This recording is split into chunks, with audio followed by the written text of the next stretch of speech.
This lesson will involve the real number system. The real number system are all numbers that you currently know about. In our real number system, it is broken into two categories. The two categories are the rational numbers and irrational numbers.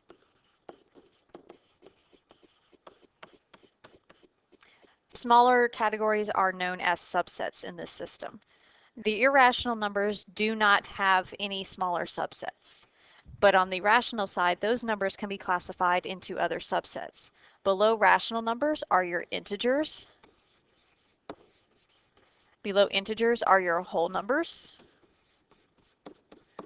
And the smallest subset of the number system are natural numbers, also known as your counting numbers. We will come back to this diagram in a little bit to put some examples and talk about their placement. The next thing I want to do is to define these words and make sure that you understand how a number belongs in that category and what a category is about.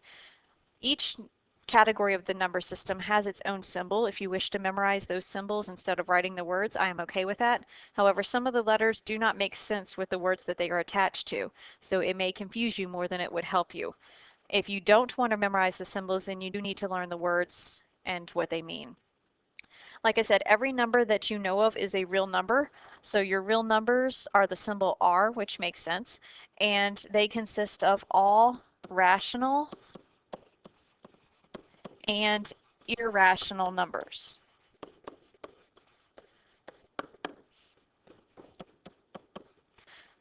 Your irrational numbers are what I like to call your crazy numbers. If you think about a person who is irrational, they act crazy. So it's only fitting that the numbers that are irrational also look crazy. And the symbol for irrational is I, which makes perfect sense. Irrational numbers are your numbers that do not end or have a repeating pattern.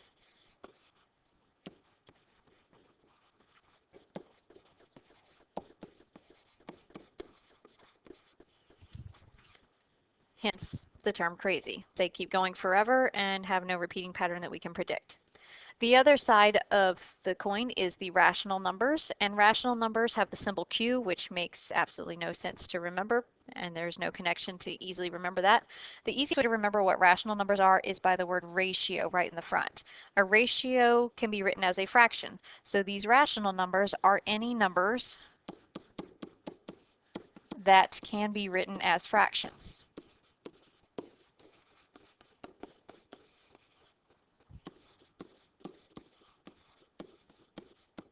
If it cannot be written as a fraction, it is not rational. It would go on the irrational side. And like the diagram showed you, the rational numbers are broken down into smaller subsets that we will now discuss. Integers, the symbol is Z, which again doesn't really make too much sense, so you're better off learning the word. Your integers are your positive and negative numbers on a number line. If you think about it, on a typical number line, you do not find decimals or fractions. So in the integer subset, there will be no decimals or fractions. Decimals and fractions really stop at the rational and irrational category and will not go any further. Whole numbers. The symbol is W, which makes sense. The easiest way to remember whole numbers is the O right in the middle of the word whole, which stands for the number 0. And your whole numbers are your numbers from 0 and up. So 0, 1, 2, 3, 4, etc. And again, because they are whole, you will not have any partial numbers, so there are no fractions or decimals.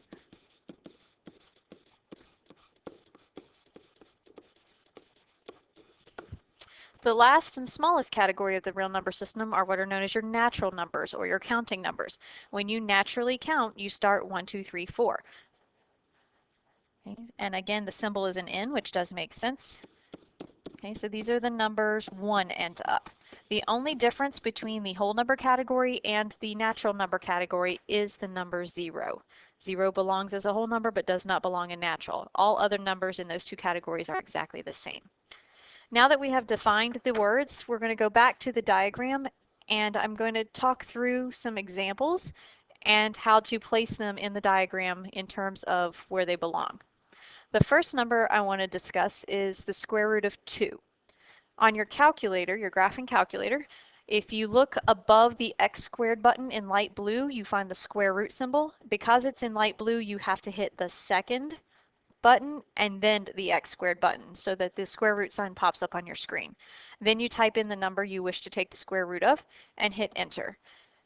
You'll notice that this number keeps going for a long time and then it stops. Your calculator will only hold so many digits in it. Once you've exhausted that number of digits, it cuts the number off. That does not mean the number stops. The number does indeed keep going forever, and if you take a look at the numbers that are here, there is no repeating pattern. We cannot predict what is going to come after that last 2. So this number would be classified as a crazy number, or in other words of the real number system, it would be known as irrational. So when we go back to our diagram, we would put the number square root of 2 on the irrational side. Once it's on the irrational side, that is the only side it may belong on. A number cannot be both rational and irrational at the same time. It's one or the other.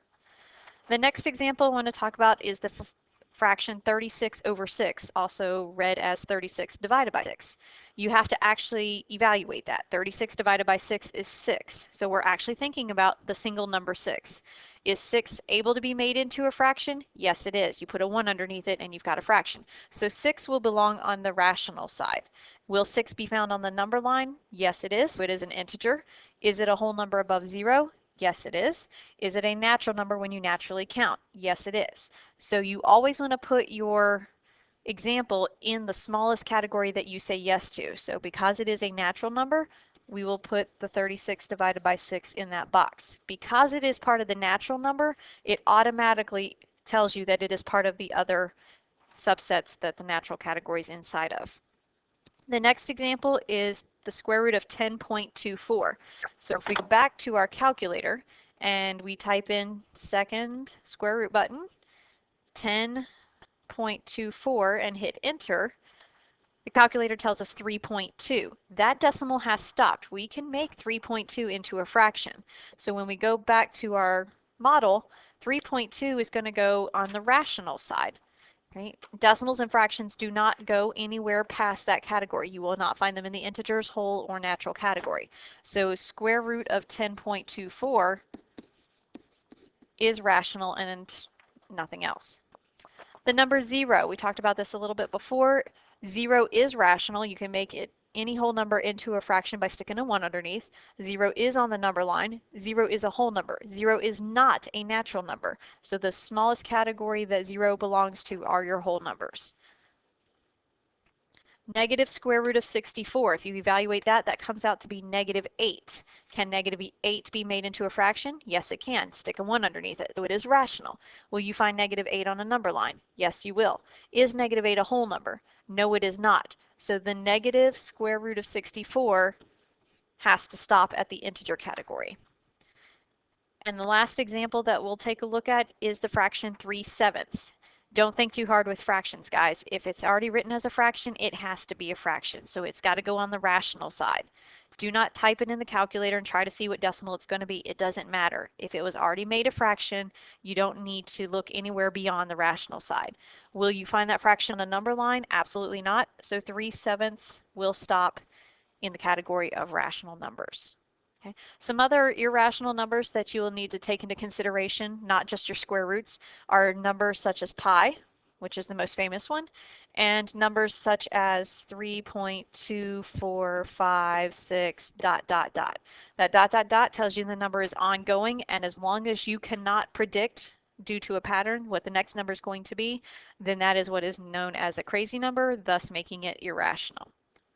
You will use this model and these definitions to help you with the activities that we do in class, as well as answering some of the following questions.